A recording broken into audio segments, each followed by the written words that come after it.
એક ભિખારી સ્મશાનમાં ઊભો બે જે ચિતા બળતી હોય ને એને જોતો જોતો વિચારે છે. ત્યારે એને બીજો માણસ એમ કહે છે કે આ બે ચિતા બળે છે એની સામે જોઈને તું શું વિચારે છે?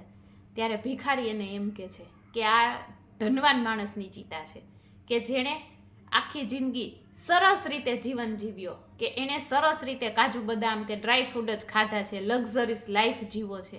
અને જ્યારે આ બીજો માણસ છે ને એ ગરીબ માણસ હતો કે તેને 2 ટાઈમ જમવાના પણ ફાફા હતા, કે તેણે સારી રીતે પોતાના વસ્ત્રો પણ નહોતા પહેર્યા. પરંતુ અત્યારે હું જોઉં છું તો આ બંનેની રાખ સરખી જ છે. એ કે તો એ કે તું કેવા શું માગે છે? એ માણસ એ ભિખારીને એમ કે છે. ત્યારે ભિખારી એને સરસ જવાબ આપે છે કે આ બેયમાંથી વધારે અભિમાન હતું એ ક્યાં ગયું? એ કે આ બેમાંથી જેની પાસે અભિમાન હતું એની રાખ પણ સરખી જ છે. અને જે સરસ રીતે પોતાનું જીવન જીવતો હતો, કે જેની પાસે જમવાનુંય નહોતું, સારા વસ્ત્રોય નહોતા, એની રાખ પણ સરખી છે. કહેવાનો મતલબ શું છે?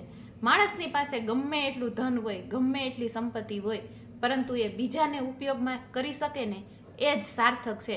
બાકી તો અહીંયા આપણે જેટલું ભાગદોડ કરશું, જેટલી દોડધામ કરશું, પરંતુ એક દિવસ તો બધાને એક જ જગ્યાએ જવાનું છે અને બધાની એક જ પ્રકારની રાખ થવાની છે.